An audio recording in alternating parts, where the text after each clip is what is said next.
This is Richard Wolff from Democracy at Work, responding to another Ask Prof. Wolff question from our Patreon community. This one comes from Vidit, and while it certainly does touch a raw nerve that has in fact characterized many of your communications to us here at Democracy at Work, Vidit says that the job where that person is working is full of backstabbing employees, lots of public relations junk about team this and team that. It's a reality light years from the play acting and pretense of a reasonable workplace with reasonable human relationships going on there. And Vidit wonders whether this is widespread and what might be going on. Well, as I've already suggested, it's very widespread.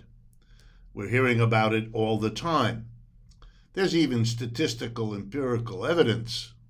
For example, the record of people quitting their jobs. This is very important because the government keeps these records. These are people who are not fired, who are not leaving because of some change in the condition. They just don't want to work there anymore. And it's clear from a number of interviews that something like the following is what happened. People were away from their jobs for a few weeks, a few months, maybe longer, either because the businesses where they worked were shut down, the schools where they taught were shut down, they either weren't teaching or they were teaching at a distance.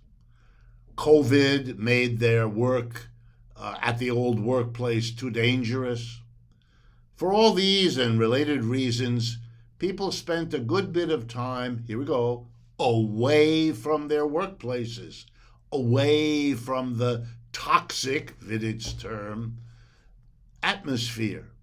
And now that they are going back, at least many of them are, they are forced to confront something they had gotten used to and didn't see clearly until now.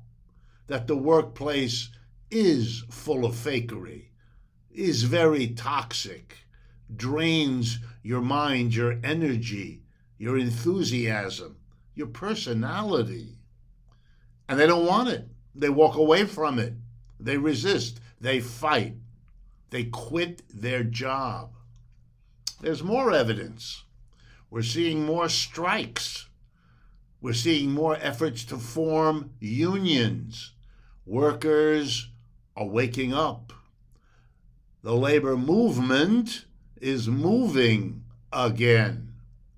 It's interesting because, remember, the last time the American labor movement shifted into high gear was in the depths of the Great Depression of the 1930s. Working people then were also angry at the toxic conditions of work for so many. And we saw the greatest unionization drive and one of the greatest strikes in human history and certainly in American history. The greatest unionization drive. We've never had anything like it before. We've never had anything like it since. Millions of people joined unions because they were angry at the jobs they were given, the pay they were given, the benefits they were not given, and so on. You had the great sit-down strikes that taught the working class a fantastic lesson.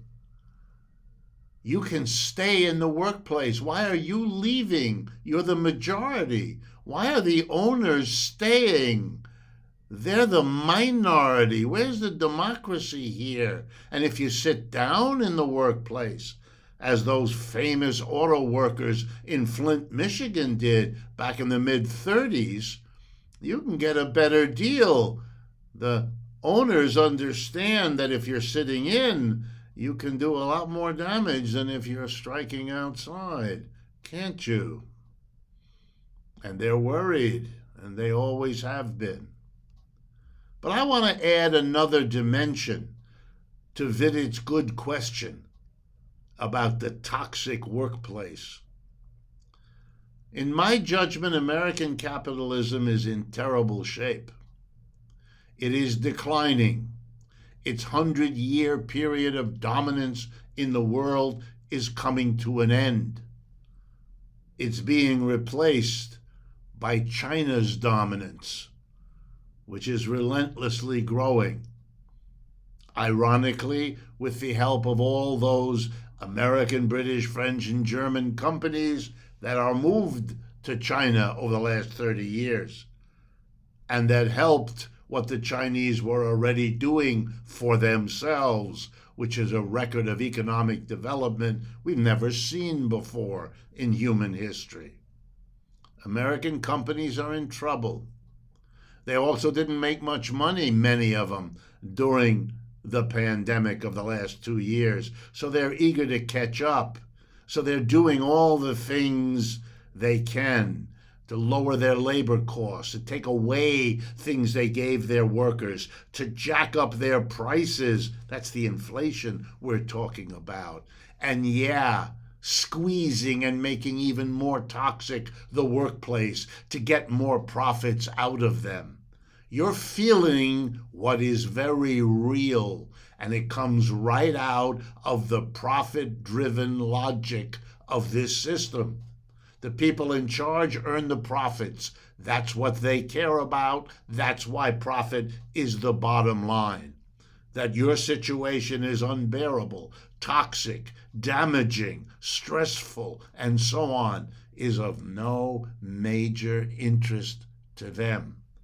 That's the reality, and it will continue and probably get worse unless and until people understand that this system, the whole employer-employee relationship, that's the problem. That's what's got to be changed so the workplace becomes a joyful learning experience rather than the toxic disaster that its question points us to.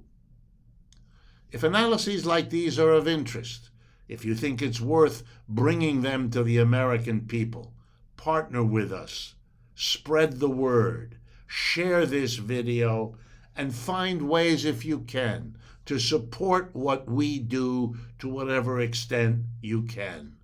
Thank you.